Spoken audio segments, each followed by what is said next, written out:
Dua atlet, Mutas Esa Barsim dari Qatar dan Gianmarco Tamberi dari Italia, berbagi emas lompat tinggi di ajang Olimpiade Tokyo. Ternyata ada kisah mengharukan dari kedua persahabatan dan pengorbanan di balik peristiwa yang terjadi pekan lalu.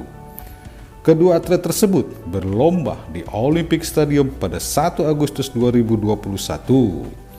Dua-duanya hadir sebagai unggulan sejak awal. Mutas Esa Barsim dan Tamberi, mereka sukses dengan semua lompatannya yang mencapai 2,37 meter. Namun saat mereka berusaha melewati 2,39 meter, kedua atlet tersebut 3 kali mengalami kegagalan pada ketinggian 2,39 meter. Kemudian seorang ofisial Olimpiade menawarkan kepada mereka 1 lompatan lagi untuk menentukan pemenang.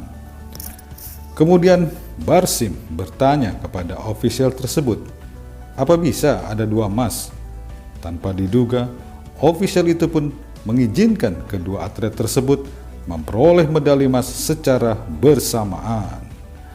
Kedua atlet itu lalu bergandengan tangan, berpelukan, dan bersorak kegirangan. Hal itu juga menjadi solusi terbaik bagi Tamberi yang mengalami patah pergelangan kaki beberapa hari sebelum Olimpiade Rio 2016. "Setelah cedera, saya hanya ingin kembali. Tapi sekarang saya memiliki emas ini. Itu luar biasa. Saya memimpikan ini berkali-kali," ujar Tamberi. Greysia Poli dan Apriani Rahayu berhasil mempersembahkan medali emas Olimpiade Tokyo 2020 bagi Indonesia. Namun dalam partai penentu, ada salah satu momen yang mencuri perhatian ketika Greysia harus mengganti raket di tengah jalannya pertandingan. Dalam sebuah rally panjang, senar Greysia putus sehingga pemain veteran Indonesia ini harus mengganti raket dan menyisakan Apriani di lapangan menghadapi Chen dan Zia. Sepeninggal Greysia mengambil raket dan kembali lagi, Apriani mampu mengcover lapangan dari serangan lawan. Bahkan pasangan merah putih saat itu juga mampu memenangi rally untuk menambah keunggulan jadi 19-10. Ternyata adegan ganti raket di tengah final Olimpiade Tokyo 2020 itu menjadi pembahasan yang menarik berbagai media. Contohnya saja media asal Kanada, National Post, memberi judul "Indonesia bangkit dari senar raket putus untuk meraih medali emas Olimpiade yang pertamanya dari ganda putri." Tak mau ketinggalan, Insider, media yang punya markas di New York, Amerika Serikat, memberi judul dalam artikelnya, "Seorang pemain badminton mengganti raket saat perebutan poin, tetap bisa meraih angka dan juga medali emas." Meski mendapatkan sebuah medali, nilai tersebut tidak sebanding dengan perjuangan para atlet. Karena memenangkan pertandingan dan mencatatkan nama sebagai pemenang merupakan hal terpenting bagi mereka.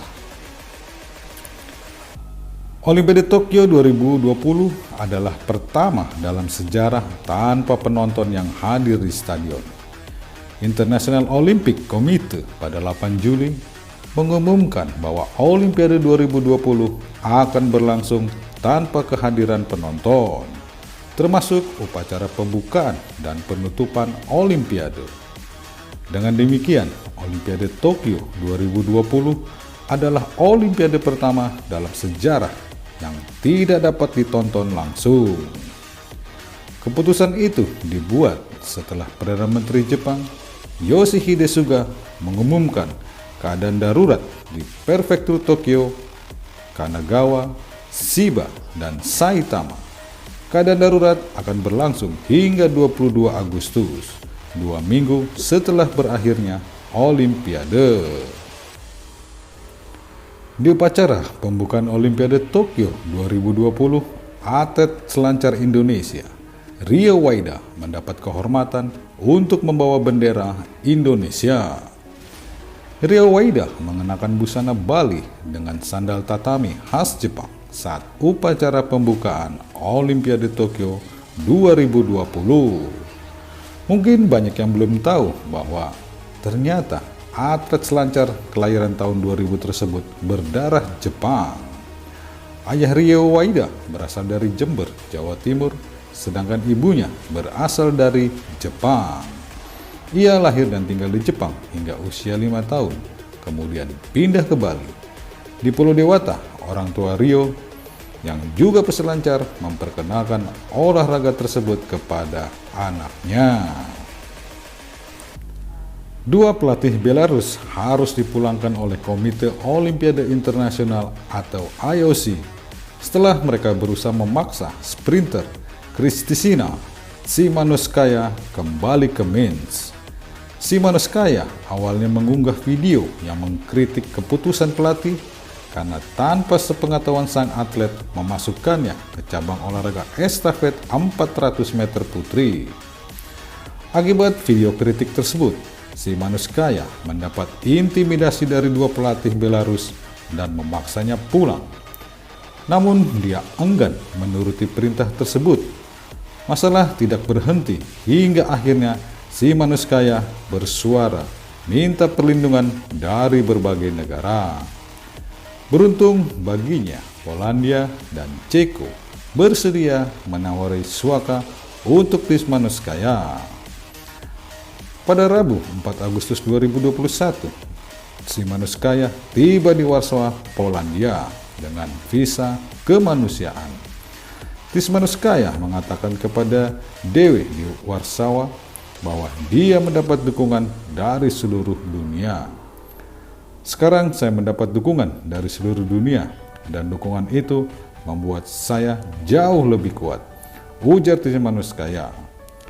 Tsimanouskaya juga mengaku senang berada di Polandia karena merasa menemukan keselamatan dan berharap untuk dapat berkompetisi lagi di Olimpiade mendatang. Pelatih kuda asal Jerman dengan tidak terhormat harus dipulangkan ke negaranya dari perhelatan Olimpiade Tokyo 2020. Awalnya pelatih tersebut berniat untuk membantu atletnya. Namun pelatih pentathlon Jerman yang diketahui bernama Kim Reisner harus berujung pada pemulangan. Alasan dari pemulangan dirinya adalah karena dirinya didapati melakukan kekerasan terhadap hewan. Berdasarkan rekaman yang beredar luas, Kim terlihat memukul-mukul bagian belakang kuda yang ditunggangi Annika Sesliu. Tindakan yang dilakukan Kim Reisner dikatakan untuk menenangkan kuda yang bertindak tidak biasanya. Dan kuda yang bernama Saint Boy tersebut juga memang terlihat tidak mau untuk melompat. Annika, sang atlet, bahkan terlihat hingga menangis karena situasi makin buruk dan berupaya untuk menenangkan Saint Boy. Seliu yang sedang memimpin klasmen pada saat itu harus mengubur impiannya untuk mendapat emas. Pentathlon modern pada nomor putri akhirnya dimenangkan oleh atlet asal Britania Raya, Kate France.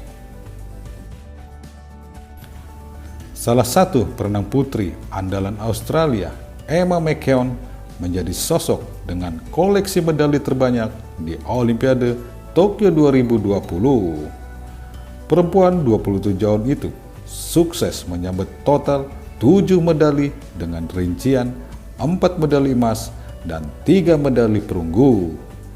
Emas diraih Emma dari nomor renang 100 meter gaya bebas putri, estafet 4x100 meter gaya bebas putri, estafet 4x100 meter gaya ganti putri, dan 50 meter gaya bebas putri. Sedangkan medali perunggu didapat dari nomor 4x100 meter gaya ganti bergu campuran, 100 meter gaya kupu-kupu putri, dan estafet 4x200 meter gaya bebas putri. Secara jumlah, torehan medali yang diraih oleh Emma McKeown adalah yang terbanyak sepanjang pergelaran Olimpiade Tokyo 2020. Terima kasih telah menyaksikan tayangan kami. Semoga Anda menyukainya. Jangan lupa untuk subscribe, like, dan share.